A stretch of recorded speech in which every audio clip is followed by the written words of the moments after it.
Hey, I'm here today in Green Valley. I got what I call an investor's dream, 3-bedroom house. Let's turn the camera around and take a look. All right, let's go. Can't wait to show you this one. I think this has got a lot of potential. Everyone knows the story here. We're gonna just walk in, you and I'm gonna walk you through as if we were checking out the place together in person. What do we got? We have a 3-bedroom, 2-bath house, 1,437 square feet. Here's the entrance over in Green Valley. And if you don't like HOAs or prefer to stay out of an HOA, this house in this community here in Green Valley is the one for you. Let's head on in and take a peek. So the house is built in '88. There have not been a ton of upgrades. So that's why I love this as an investor's dream. You can go 3 ways. You could buy it and move it in, or you could buy it and you can rent it, or you could buy it and flip it. So a couple different options on the house as I see it. So as we walk in here, we walk into the main entrance. And what I like about it, it's got great bones here.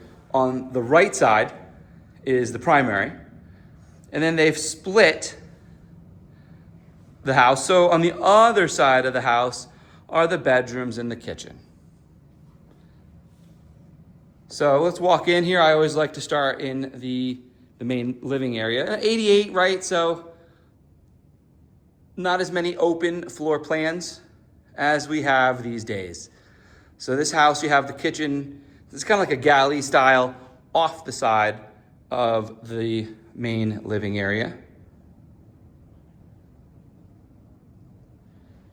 Got a nice fireplace in here. So you see up against this wall, this is where it's designed to have the cable. So your TV would technically be here if you so desired, and kind of have a wraparound room. I'll back up and you'll see it's kind of like a wraparound option to face that. These days, you can Wi-Fi connect your TV. Gives us a little bit more latitude based on where cabling is in the home. So you could alternately throw a TV up where that mirror is over the fireplace and have a couch kind of with the back to the front door and facing in. So this would be your living room here, and then I'll turn around from the living room. Now this house has a eat-in kitchen as well. So if the eat-in kitchen isn't big enough with a small circular table, probably about four chairs around it, that would be your main dining area on the other side of this room. So that's where you could throw down that longer table with 6 or 8 seats, depending on what you need. Come back here from this corner so you can get the whole front. Nice natural light there from the front, the half moon window, and then opposite side you have the slider and then a window on that side. I see popcorn ceiling up top. That's always a dividing, I could care less, or we gotta scrape it. Typically what you do though, you just kind of scrape it and paint it. It's coming into the kitchen here. Again, right, 88 has maybe been updated once, but the white tiles I feel are a few fads ago. And it's cracked and what have you. So there's an opportunity to come in here and demo and redo if you want, but same time, right? These are the solid cabinets. So, great bones on the cabinets. Something I'd probably be surprised if you ripped them out. It's just, unless you're going super ultra modern, they're in great condition. Natural wood, not like they've been painted funky colors, 6 or 7 times, and you got like a 1/4 inch of paint or something on them. It's just natural wood, and lots of cabinet space here for what we got, right? So you have a couple over the dishwasher area, then a couple over the oven, pantry area. There you have, would be your pantry itself. Bring it all the way down. If you need extra storage, I'm sure you can get an extra shelf installed there. No overhead microwave. So this is where you'd probably just throw a microwave on the corner if you're a microwave family, or no microwave family if you're an anti-microwave family. To each their own. Each their own here. Par for the age of the house, you have the lighting up top here. with the fluorescent.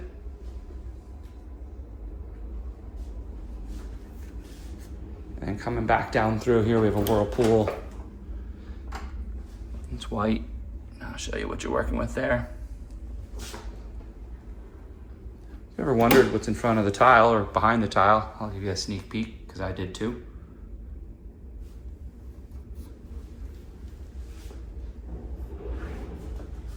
Double sink here. Yeah, decent size on the lot, 6,500 square feet on the lot, and like I said, no HOA. List price is $425, which brings it right under $300 a square foot here. $296 a square foot is what you're looking at.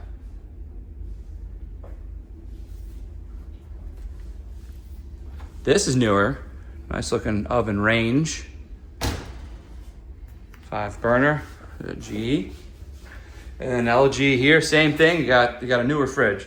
So definitely some newer appliances. That's nice to see. It's a big boy too. It's a model if you're curious what you're looking at. Put that in the old interweb. Then you got the double freezer. 2 drawers. And here's that eat-in kitchen. Whoa, there's a second fridge. It's right in front of me, not even realizing. So you got the double fridge. You can pull this out and get a little extra room here in the eat-in kitchen, or you can leave it. Dealer's choice, right? So you have 2 fridges. It's just a standard. It's probably the old one. Heck, they might even be getting rid of this before they close.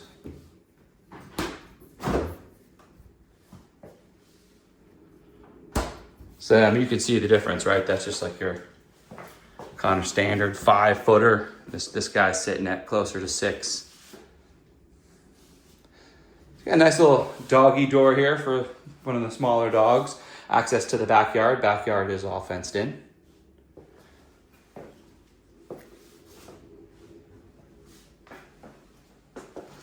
So another interesting feature on this home is they have solar on the home.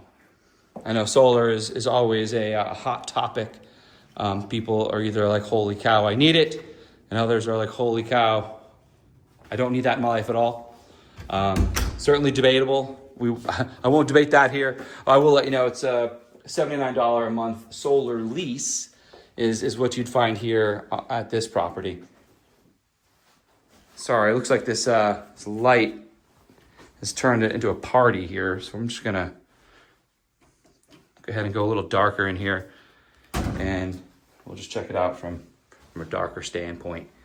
So you got the closet there. They opened it up, made it into shelving, open room.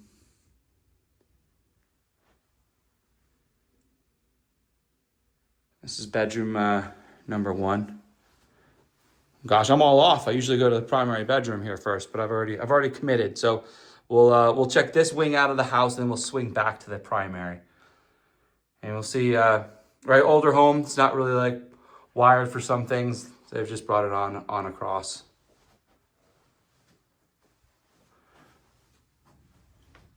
Opportunity for some can lights and what have you. So you got some nice storage here in the hallway going towards the bathroom.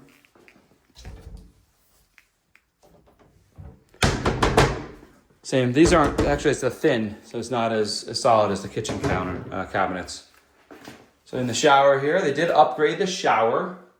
So we have 1 shower upgraded so far, and some 2 of 3 appliances are looking pretty sexy. Same here, right, the classic handle. And coming in here, the second bedroom, it's kind of like a walk-through. Bedrooms on the smaller side, I'd probably say 10 by 11, but they have vaulted ceilings. It's single story here. And I do find some of those vaulted ceilings just give you that little extra oomph, making a room feel a little larger.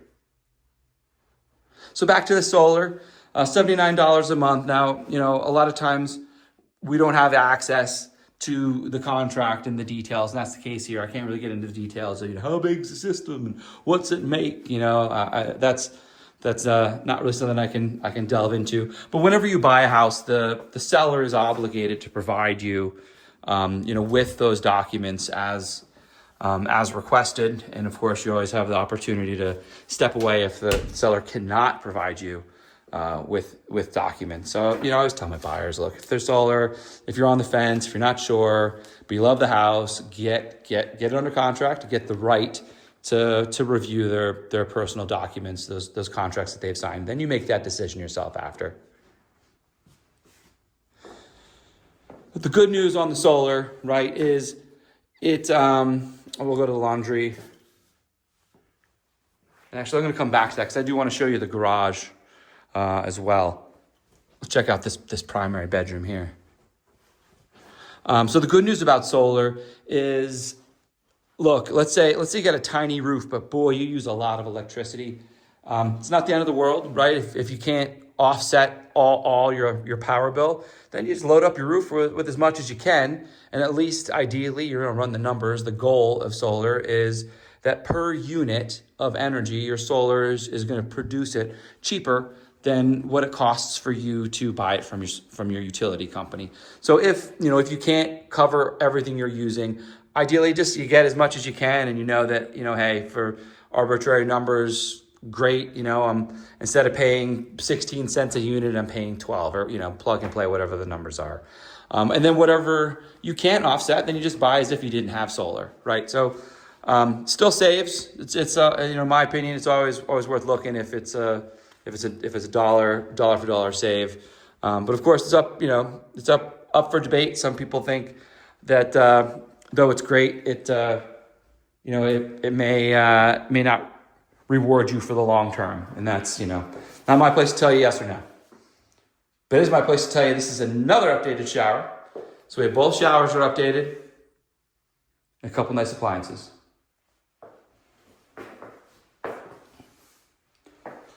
And that's about all of the upgrades, though. I do have I got one more surprise in the garage, though. So hold tight. We got the garage surprise. Well, that's fun. There's a little old classic design on the tiles there. All right, slow down on the turn. Here we are. All right. So out of here, we're gonna check the closet out here in the primary bedroom. Then we'll swing out back. Want to check that out too. In the garage, a lot to go here. A lot to do.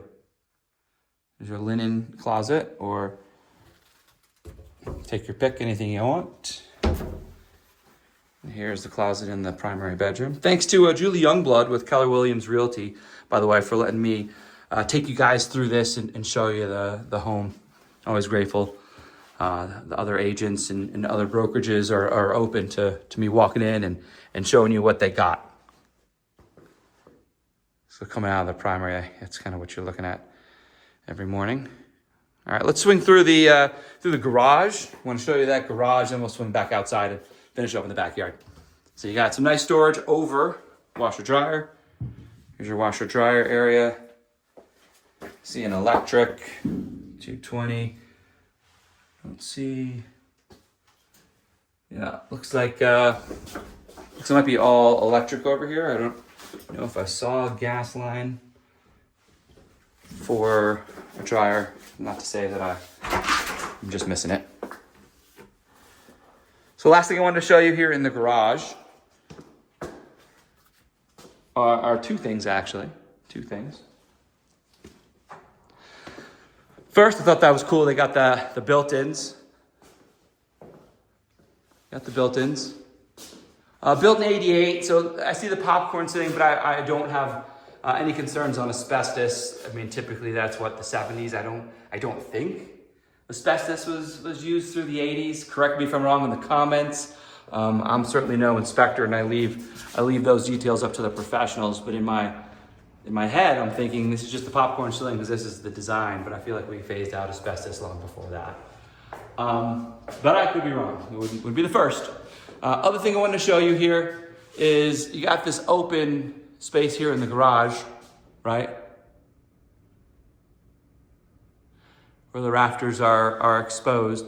But the important thing I wanted to point out is they've enclosed it. They've enclosed it on the side.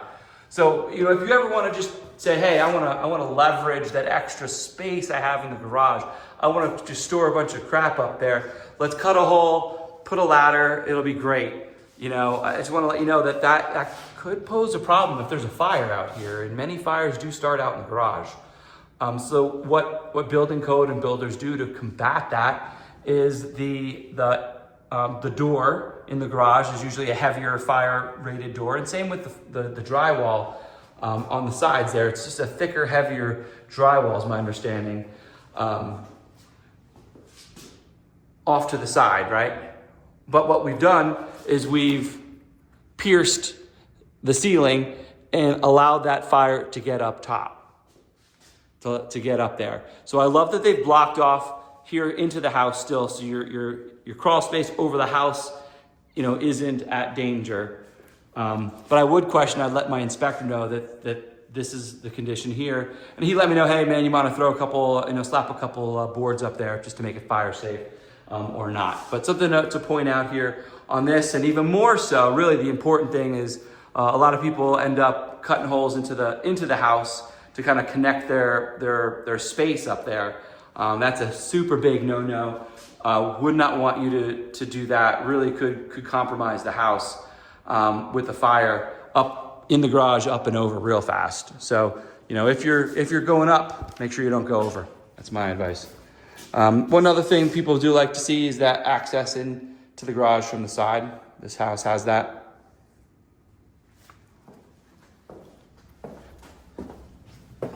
Let's finish off. Let's swing out into the backyard.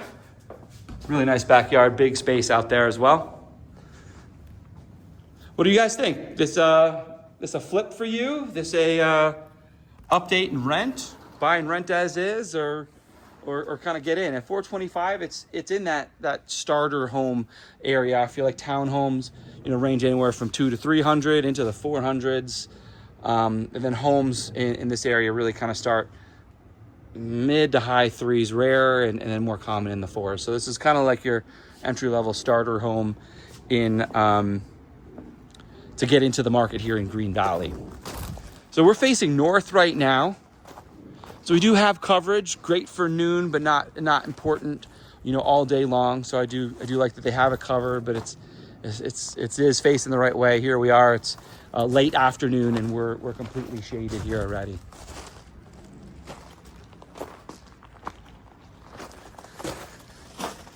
So one thing clients do bring up, they're like, hey, you know, I'm coming from out of town. I'm not used to all these houses just right behind each other. So a nice feature of this house is this one's not. You got some open space here. So you have the drainage, and then you have the railroad tracks, and then a walking path that goes meanders on through Green Valley, all through there. So you got that behind you. So real nice privacy, and just eyeballing it, you know, I'd say 30, 40 yards back, at least, is where the train tracks are from what I can see. Back of the house.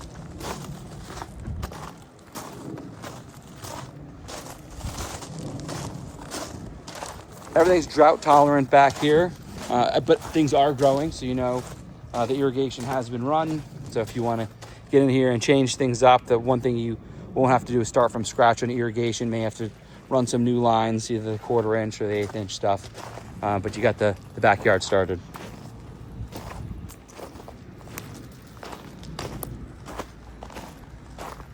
Well, there you have it. We're in Green Valley, no HOA, single story, 3-bedroom, 2-bath, 1,400 square feet. List price $425, coming in right under $300 at $296 a square foot. I'm stoked that you could join me, and I look forward to seeing you on the next.